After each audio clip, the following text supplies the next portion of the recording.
والنجم إذا هوى ما ضل صاحبكم وما غوى وما ينطق عن الهوى إن هو إلا وحي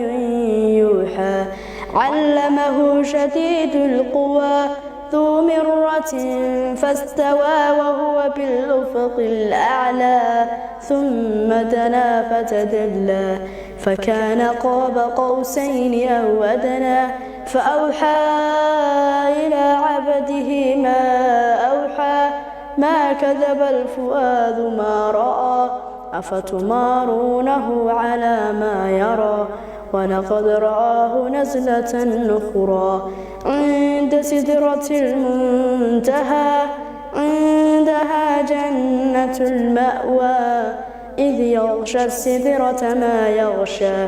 ما زاق البصر وما طغى لقد رأى من آيات ربه الكبرى أفرأيتم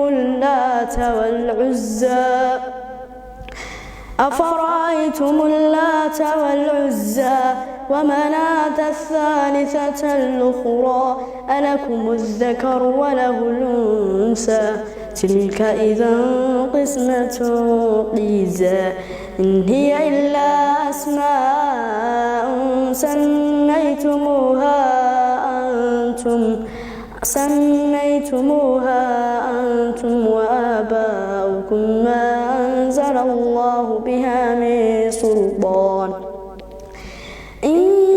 يتبعون إلا الظن وما تهوى الأنفس ولقد جاءهم من ربهم الهدى أم للإنسان ما تمنى